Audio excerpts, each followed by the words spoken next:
من ذا الذي يقرض الله قرضا حسنا فيضاعفه له أضعافا كثيرة والله يقبض ويبسط وإليه ترجعون.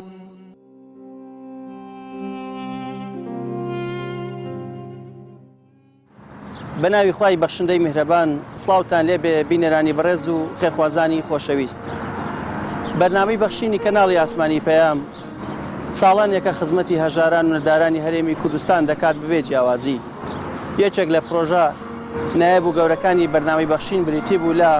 دروستکردنی کۆمەڵگەی پزیشکی خێرخوازی کوردستان لە شاری سلێمانی. بەرنامەی بەخشین توانی زیاد لە 3 ساڵە هاوکاری و کۆمەچی خەڵکانێ بکات لەو کۆمەڵگایەوە.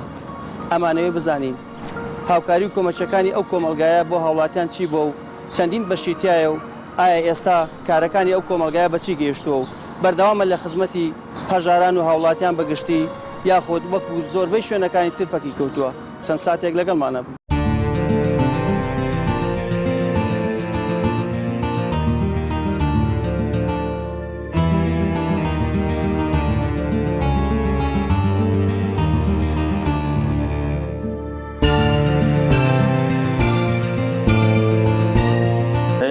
لە ساڵی دەی 2013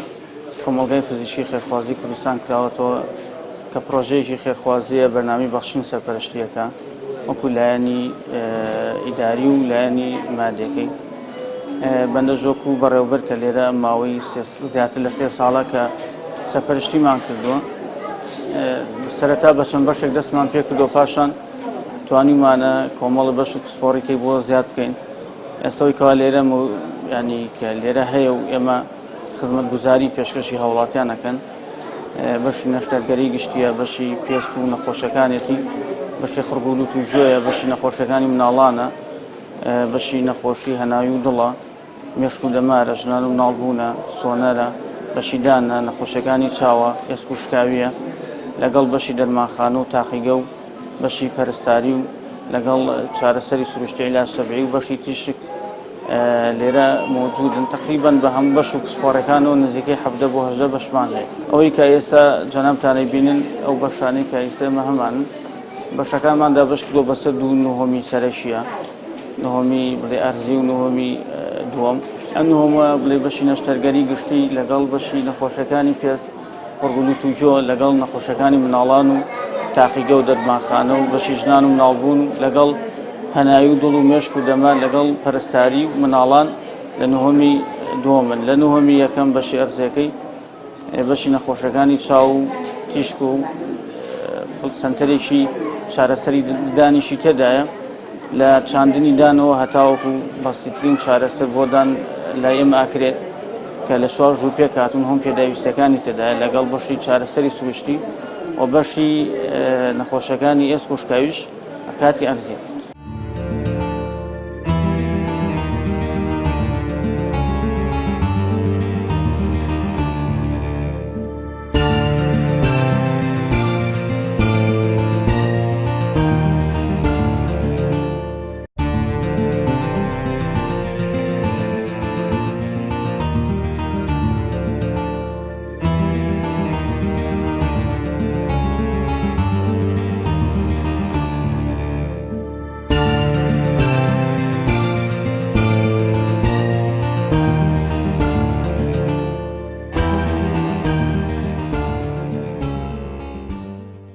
دوای 3 ساڵ لە دروستبوونی ئەم کۆمەڵگای پزیشکی خێرخوازی گۆڕانکاریەکان چین لەم کۆمەڵگایە کە ڕوویاندا و بەرەو پێشچوون مەبەستن؟ سەرەتا بە 8 بەش دەستمان پێ کرد، بەڵام ساڵ بە ساڵ بەشەکانمان فراوانتر کردووە. بەشی وامان هەبووە سەرەتا تەنها پزیشک نەخۆشەکەی بینی و ئەو خزمەتگوزاریەکانی پاش بینینی نەخۆشەکانمان نەبووە، ئەوانەمان بۆ زیاد کردووە. بۆ نمونە ئێمە بەشی ئێسک و شکاویمان هەبووە کە پێویستی بە چارەسەری سروشتی هەبوو عیلاج تەبیعی نەمان بۆ سەرەتا، بەڵام لە ئێستادا بۆمان دابین کردووە بەشێکی تایبەتمان هەیە بە هەموو پێداویستی و جیازەکان و کارمەندی تایبەت بەخۆی. بۆ نمونە ئێمە سەرەتا لە بەشی دانە بە 2 ژوور دەستمان پێ کردووە، ئێستا 4 ژوورمانە کردومانە بە سەنتەرێکی گەورە. ئایا تا چەند ئەو ناوەتان پاراستووە کە ناوی کۆمەڵگایەکی پزیشکی خێرخوازیە؟ توانیمانە باڵانسێ ڕابگرین. بۆ نمونە ئێمە لە وڵاتیەکەین گۆڕانکاریەکان زوو زوو لێن، توانین باڵانسی ڕابگرین ئەو گۆڕانکاریانە نەتوانن تەئسیر بکەنە سەر ئەم پرۆژەیە دەستکاری نرخ بکەین. ئێمە لەو ڕۆژێکە ئەم پرۆژەیەمان دامەزراندووە تەمەن بەڕایۆژ لەگەڵ بەڕێوەبەری گشتی تەندروستی سلێمانی تۆمبیران زۆربەی زۆری نرخەکانمان دیاری کردووە کە نرخێک بێت لەگەڵ ناوەکەیە بگونجێ.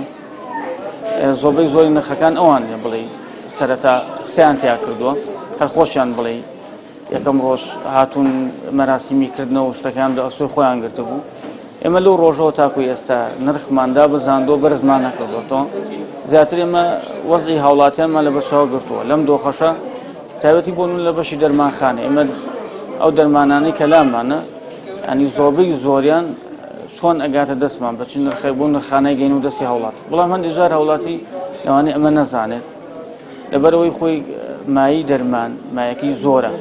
کە تو مایەکی خۆشی لێوەرگریتەوە وازانێ زۆرە لێوەرگرت هەتا دڵنیان نەبینەوە سەرچاوی ئەم دەرمانە لەکوێیە سەرچاوێکی مەشروعیان نەمەشروع. ئێمە لە ماوەی ئەم 3 ساڵەی کە لێرە دەواممان کردووە بەتەنها ئەوانە بە نەخۆشە زانین کە هاتوون سەردانی پزیشکیان کردووە بۆ نەخۆشیە نە کەسێک هاتە بێ بۆ چۆن متابعەیەکی خۆی یان هاتوێ پشکنینێکی گشتی کرد بێ یان سۆنەریش کرد بێ ئەوانەمان لە حسابات جا کردەوە ئەوەی بلیتی بۆ نەخۆشی بڕی بێت تاکو ئێستا لە ماوەی 3 ساڵەیە 17,446 نەخۆش سەردانی کرد.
زۆربەی زۆری پشکینەکان لە تاقیگەی خێرخوازیدا ئەکرێت دیارە ئەم تاقیگەیە لە ڕووی نرخیشەوە بێگومان فەرقی زۆری هەیە لەگەڵ ناو بازاڕە.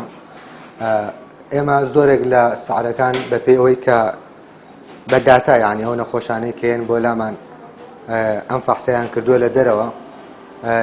ئەو فەحسانەی کە لای ئێمە ئەکرێت بەپێی ئەو نەخۆشەی کە هەیە بۆ لای ئێمە دیارە 100% نیوەی ئەو بڕەپارەیە کە لە دەرەوە لێیان وەرگیراوە 100% بەڵێ بەتاکی زۆرینە زۆری فحوساتەکان لای ئێمە ئەکرێت دیارە چونکە ئێمە مەجموعەیەک جیهازی باشمان لایە بۆ نمونە جیهازی هۆرمۆناتمان لە بەشێکی زۆر لە تەواوی بڵێن هۆرمۆناتەکان ئەکرێت لە لای ئێمە فەحسی کیمیاییەکان بەعام ئەکرێت جیهازی کوڵتەرمان لایە کە CBC پێیەکەن دیارە CBCش کۆمپلیت بڵۆد کاونتە واتە فەحسی عامی خوێن ئەگرێتەوانێ لە مەجموعەی پلەیلێت و YBC و التیاباتی خوێن و بڵێن HB و ئەمانە هەمووی ئەگرێتەوە لە ئەو فەحسی ئێمە ئەکرێت. داوامی ئەوە لە ساعات چەندە بۆ چەندە؟ ئێمە ڕۆژانە هەموو ڕۆژێک بێجگە لە ڕۆژی هەینی لە ساعات 2 لێرە ئامادەین. ئیتر بە پێی نەخۆش ڕۆژانە تا 6-6:30 و زۆربەی کاتەگەینە 7 ئێوارە کە ڕۆژانە داتاوەرەگرین تقریباً 45 بۆ 50 نەخۆش بەزیێتە ناو بەشی تاقیگەکەەوە. جیازەکان ئەو جیازانەی کە لای ئێمە هەیە جیازی کوڵتەرمان هەیە هەروەکو پێشتر ئاماژەم پێەیە کۆمپلیت بڵەت کاونتی پێکرێواتە ڕێژەی فەستێکی عامی خوێنە و جیازی مینیڤایدەسمان هەیە کە ئەمە هەموو هۆرمۆناتەکانی پێ ئەکرێت. جیازی ئیلکترۆلایتمان هەیە مەجموعی ئیلکترۆلایتەکان وەکو سۆدیۆم و پۆتاسیۆم و کلۆر و هەتا دوایی ئەمەش مایکرۆسکۆپە بۆ فەحسەکانی تر و بەشێکی تر لە فەحسەکانی تر کە سیرۆلۆجیەکانە بە عادەتەن بەکرد ئەکرێت. فەحسانە بەسرێکە لێرەوە بەڵێ ئێمە پشت بەستنەکە کالیبرێشنمان هەیە مانگانە ئەم کالیبرێشنە ئەکەین بۆ نمونە ئەم جیازەمان هەیە لە ڕێگەی ئەو شەریکەیە کە لێمان کڕیوە مانگانە یان خۆیان کالیبرێشنمان بۆەکەن ئایا تا چەندێک ئەو داتانەی کە تیاتی ڕاستە واتە دروستە ئەمان ئەبێ پێوەرێکە بێ بۆی کە ئێمە ڕاستی داتاکان دەربخەین شەریکە خۆیەت کالیبرێشنی بۆکات و بەبێ ئەو کالیبرێشنە ئەڕۆین کە هیچ لە ڕێنج لای نەداوە بەتاکیت بەڵێ.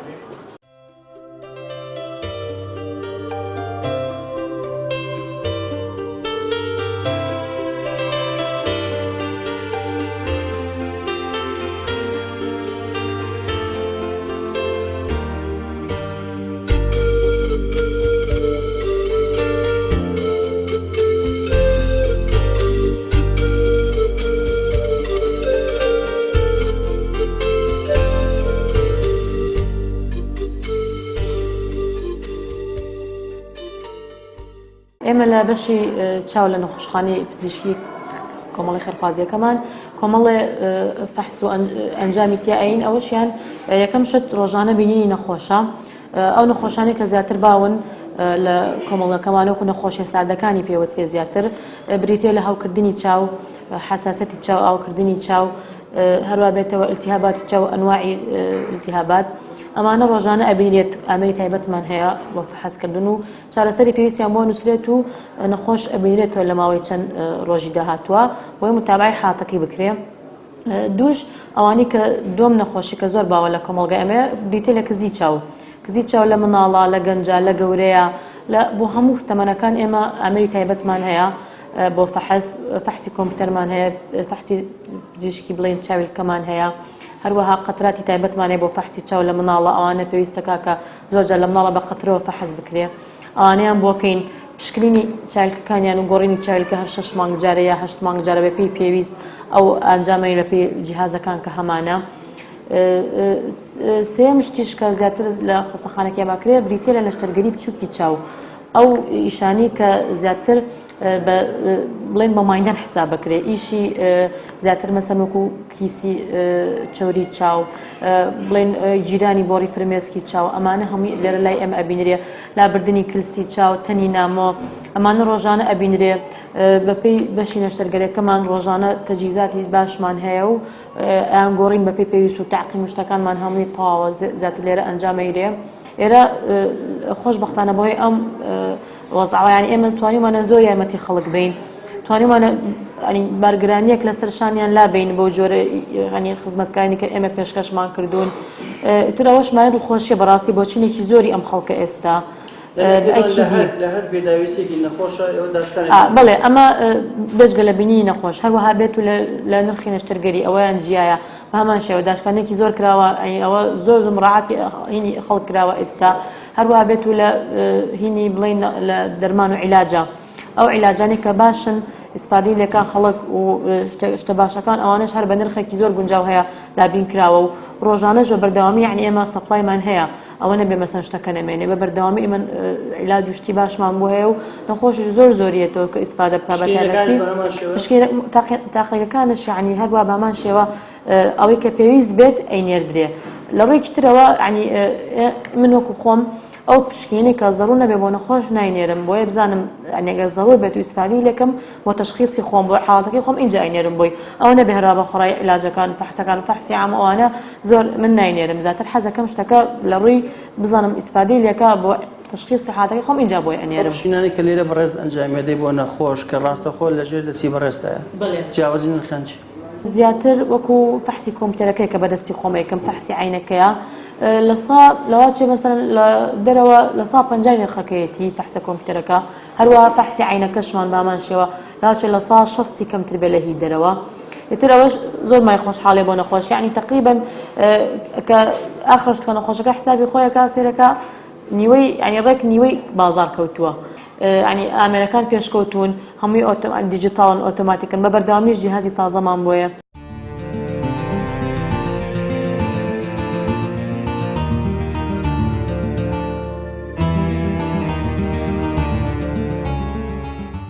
من دکتۆر ڕۆشمەندم پزیشکی پسپۆڕی ڕاستکردنەوەی ددانم لەم بەشەیە لە وەکو هەموو بەشەکانی دیکەی خەستەخانەکەمان بەشی ڕاستکردنەوەی ددانمان هەیە تایبەتە بۆ حاڵەتانەی کە کێشەی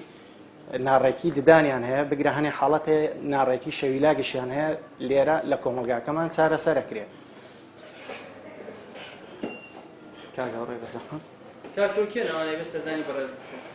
ئەو حاڵەتانی کە دێنە ئێرانە زۆربیان گەنجن لە تەمەنی ئەتوانین بڵین لە 10 ساڵ 11 ساڵ کێشەی شەویلاگیان هەیە تاوەکو تەمەنی 43-44 ساڵشمانەیە بەڵام معدلی عمرەکان لە تەمەنی 12 ساڵ تا 25 ساڵن ئەوانەی کە گەنجن کێشەی ناڕێکی دەمودانیان هەیە بەرەوسەرتر بوو چارەسەریان هەیە چارەسەر ئەکریان بەڵام حاڵەتەکان بە پێی حاڵەتە ئەتوانین بڵێن بۆ نمونە نەخۆشێکی گەنج زووتر چارەسەر ئەکرێ بەڵام ئەو کەمێک چارەسەرەکەی دوا ئەکەوێ ئەتوانین بڵێن لەسەر خۆترە بێ لەبەرەوەی لەوانەیە کێشەی پووکیان زیاتر هەبێ لەوانەیە ددانیان لە دەستدا بێ بۆیە ئەو حاڵەتانە زیاتر ئێمە لە گەنجەکانە خێراترە و نەتیجەکەی باشتر ئەگەڕێ نمونە ئەم دادەبڕێزەکە لەنیاخان هەروەکو وێنەکە هەمانە حاڵەتەکەی ئەم لێرەیە بە دەرەکەوێ ناڕێکیەک لە دانەکانیا هەیە بگرە و شەویلاگی سەرەوەشی زۆر بەرزە لە چاو شەویلاگی خوارەوە ئێمە چیمان کرد بۆ حاڵەتەکەی ئەم سەرەتا دەستمان کرد بە دانکێشان ڕێکردنەوەی دانەکانی سەرەوەی ڕێکمان خستەوە پاشان لە پشتەوە دوو دانمان کێشە بۆی ئەم بەرزیەی دەم و ددانی ڕاکێشی نەدواوە حاڵەتەکان لە 3 هەفتە بۆ 4 هەفتە جارێک ئەبێ بێنەوە تونکردنەوەیان بۆ ئەکرێ وایرەکانیان ئەگۆڕدرێ بەپێی قیاس و گەیجەکانی خۆیان ئەڕۆین علمیان چۆنە ئەڕوا بۆ شێوەیە ئەبێ بڕۆین ناتوانین زەختێکی زۆر بکەین لە ماوەیەکی کەمدا ددانەکان بجوڵێنین ئەبێ بەپێی ستانداردێک کە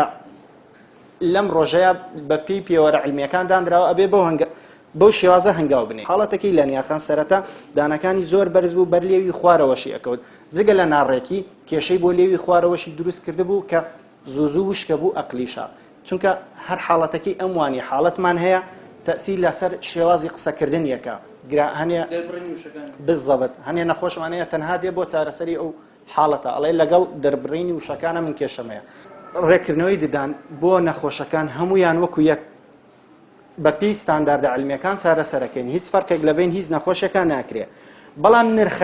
نرخەکەی ئێرە ئەتوانین بڵین لەگەن دەرەوەیە نیوەی ئەتوان بڵێن لە 150 نرخی دەرەوەیە چۆن لەبەرەوەی شوێنەکەمانەوە خۆتان نەزانن خێرخوازیە نرخەکە لێرانە بڕێکی کەم لە پارەکە لە نەخۆش وەرەگیرێ سەرەتا زۆر نەخۆشمان هەیە ینی حاڵەتمان هەیە لێرانە هاتووە کردوێتی لە دەرەوە ئەڵێ نرخێکی زۆرم پێ وتراوە بەڵام لێرانە ئامادە بۆ چاوەڕێکە مانگێک 2 مانگ بگرە 3 مانگشت چاوەڕێی کردو مۆعیدی بێ بۆ ئەوەی چارەسەرەکەی بۆ بکەین لەبەرەوەی بڕی پارەکە بۆ شێوازە لێوەرەگیرە ئەم بەشە تازەی ڕاستکردنەوە کراوەتەوە لەخوا بەزیاد بێ ئەتوان بڵێن 200 بۆ 250 نەخۆشمان هەیە کە ئیشیان بۆکەین هەنێکیان تەواو بوونە هەنێکشیان کە وەک باسم کرد لە چاوەڕوانیان کە بۆیان دابدرێت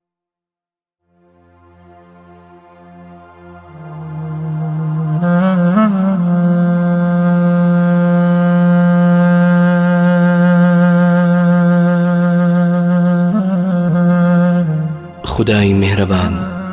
پشتێکی زۆری بە تۆ بەخشیوە تۆ چ شتێک پێشکەش بە خودا ئەکەی هەموو ڕۆژ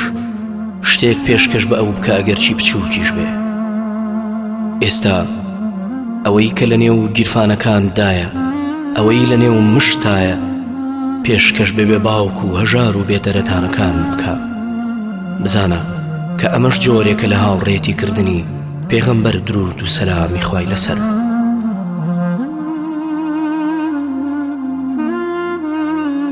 تۆ بڕوانە نیگای حەسرەتاوی ئەم مناڵە هەژارانە، نیگای پڕ لە بەراعەتی ئەم چاوەقەتی سماوانە بە فرمێسک چۆن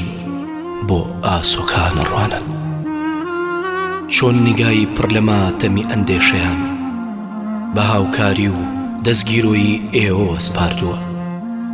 ئێوەیەک کە دڵتان هێندەی زەوی و ئاسمانەکان فراوانە و بە فرمێسکی ئەم چاوەقەتی سماوانە دڵی ئێوەش ئەنجنە بێ.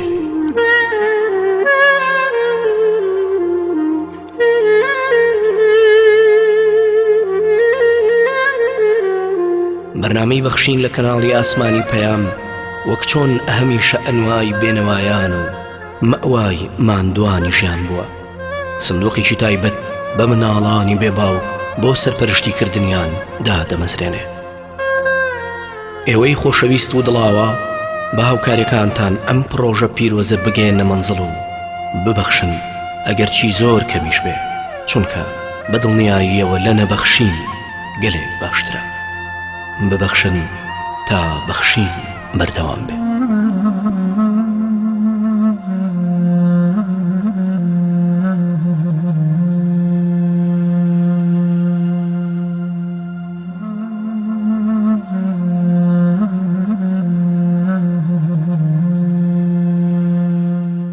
لە کۆمەڵگەی پزیشکی خێرخوازی کوردستان لە بەشی چارەسەری سروشتی ئێوە چ کارێکەکەن بۆ ئەو هاوڵاتیانێکەوە سەردانتان دەکەن یان ئەوانێکەوە نەخۆش؟ ئێمە لە بەشی چارەسەری سروشتی کۆمەڵگەی خێرخوازی کوردستان کۆمەڵە کار بۆ نەخۆشەکانمانەکەین. ئەویش پێگاتوە لە فەقەراتی پشت، فەقەراتی مل، هەروەها سەوڵفانی هێژنۆ، هەروەها ئەو کەسانی کە ئێسقانی زیاد لە ژێرقاچیان هاتووە یاخود کلسی شان کە بۆ نەخۆشەکان یەکەین بە زۆری. ئێستا ئەمە بۆ نمونە ئەم نەخۆشەمان کە هاتووە ئێسقانی زیاد لە ژێرقاچی هاتووە، ئێمە لێرە تێنسی بۆکەین کە تێنسەکە بریتە لەوەی کە ئازاری ناهێڵێ بۆ ئەو شوێنەی کە ئێسقانی زیاکەی لێ هاتووە لە پاژنەپێی. هەروەها ئەتراساوندی بۆکەین شەپۆلە کە بۆ هەم بۆ ئینتیاباتە هەم بۆ جونگەکەیە کە هەروە ناهێڵێ ئەو ئینتیاباتە ناهێڵەتیە. هەروەها گەرمی بۆ دانین بۆ خاوبوونەوەی ماسوولەکانێتی. هەروەها ئێمە لێرە ڕاضەی پێەکەین. یەکێ لە ڕاضەکان بۆ پلانتەر فەیشیای پێوترێ کە ئێسقانی زیای ژێرقاچە، یەکێ لەوانە کشانە کە پێوترێ بۆی ئەم ماسوولکانی ژێرقاچی کە کورد بۆتەوە بکشێ یەک هەتا پێڵێن بیشمێرێت و هەروەها بۆ ماوەی 10 جار لە ڕۆژێکا دووبارەی کاتەوە، هەر جارەی بۆ ماوەی 10 جار دووبارەی کاتەوە. هەروەها پێڵێن کە سەهۆڵ بۆ ژێرقاچی بەکاربێنێ لەبەرەوەی ئەم ئینتیاباتە ناهێڵێ. هەروەها کۆمەڵە تەمارین یا ڕاضەی تری پێڵێن کە نەخۆشەکە لە ماڵەوەیکە. ئێستا ئەمە کە ئەم جیازەی بۆ دانین تێنسی پێوترێ بۆ ژێرقاچی دانرێ کە شوێنی ئازارەکە نایهێڵێ، بەم شێوازە بۆی دانرێ. هەروەها بۆ ژێر ماسوولکەی کاڵڤ مەسڵکە، ئەم ماسوولکەی ژێرقاچێتی کە هەر زۆربەی کات تووشی کورتی ماسوولکا بێت و هەروەها ئازاری تیاپە بێ، زۆربەی نەخۆشکە تووشی ئازارە بێ بەهۆی ئەم کارەباهەوە ئەوەی بۆ ناهێڵین. جا دوای هەموو شتەکان مەساجی بۆ بەکارێنێ، جیازی مەساج کە نەخۆشەکەی سوادەی زۆر لێەکە. ئێستا بۆی داگرسێنین بۆ ماوەی تقریبان 12 خولەشێک کە بۆ نەخۆشەکە دانین کە دوای هەموو جەلسەکان تقریبان ئێمە 3 جەلسە 4 جەلسە یاخود بۆ هەفتەیەک بۆ مای هەفتەیەک نەخۆشەکانمان بەردەوام بێ لەگەڵمانە بۆ ئەوەی ئەم نەخۆشە هەمی سوادە لە ئێمەکە هەمی سوادە لە عیلاجسەبەیەکە بکە، چونکە عیلاجسەبەیی تەنها کارەبایی نییە، کۆمەڵە ڕێنمایی زۆرە. هەروەها لەگەڵ یا تەمارینەکانە کە دوایەوەی تەواو بێت تەمارینەکانی پێڵێ. ئێمە چارەسەری سروشتی لێرە نەخۆشەکانمان زۆر ئیسفادەمان لێگە، ینی ڕۆژ بە ڕۆژ نەخۆشمان لە زیاد بوونیە. لەبەرەوەی چارەسەری سروشتی شتێکە هەر عیلاج طبیعی هەر بە طبیعیە یان بە سروشتی چارەسەرە بێ، چونکە هیچ داو دەرمانێک یاخود هیچ شتێک بەکارنایێن جگە لەم جیازانە لەگەڵ یا ڕێنمایی لەگەڵی شار ریاضەکردنی مەتەمانیەکە. بەڵێ یعنی ئەم نەخۆشیان کە دێ بۆ لای ئێمە کۆمەڵە ڕێنمایان پێڵێ کە ئیسفادە هەن بۆ ژیانی تایبەتی خۆی، هەروەها بۆ ئازاری کە دێتە لای ئێمە پێی چارەسەرە بێ.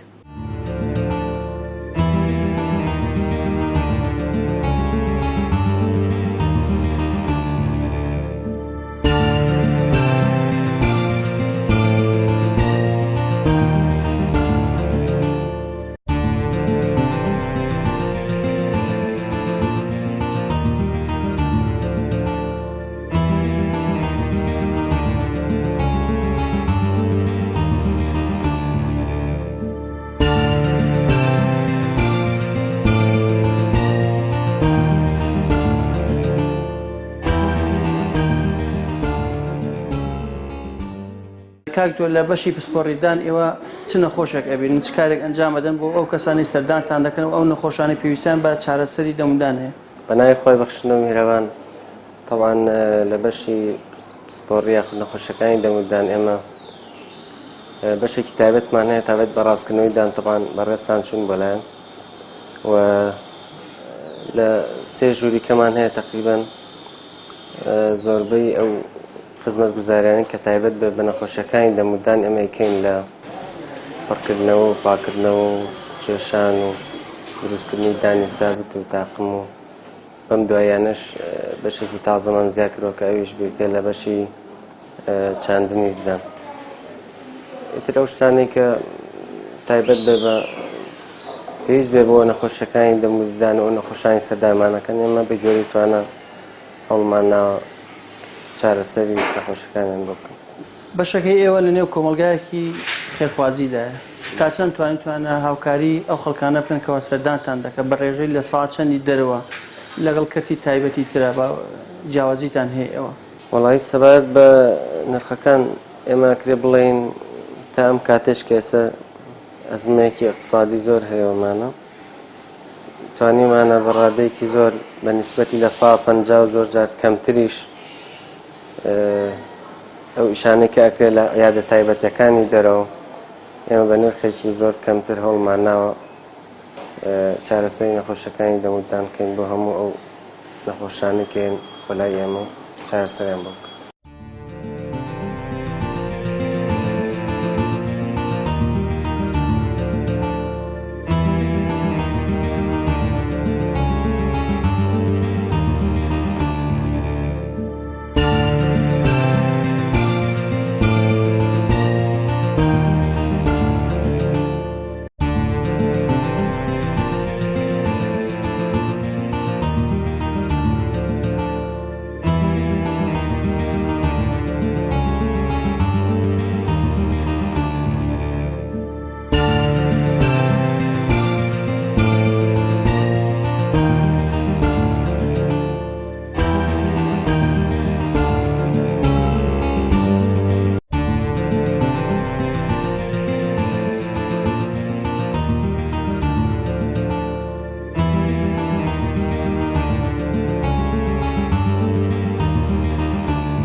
بەرنامەی بەخشینی خێرخوازی کەناڵی ئاسمانی پەیام سەرڕای بوونی بەرنامەی تایبەت بۆ هەژاران و نەداران و نەخۆشان و راپۆرتی هاوکاری و بەشی بێباوکان هەڵسا بە دروستکردنی کۆمەڵگەی پزیشکی خێرخوازی لە شاری سلێمانی کە بۆ مای دڵخۆشی خەڵکانێکی زۆر کە خۆتان بینیتان خەڵکانێکی زۆر سەدانی ئەو کۆمەلگا پزیشکی ئەکات بۆ مەبەستی چارەسەر وەرگرتن. ئەمە ژێرچێکە لەو هاوکارانەی بەرنامەی بەخشین بۆ هەرێمی کوردستان و هاوڵاتیەکانی ئومێد دەکەین بتوانین کاری باشتر و نایابتر پێشکەشی هاوڵاتیان و دانیشتوانی هەرێمی کوردستان بکەین.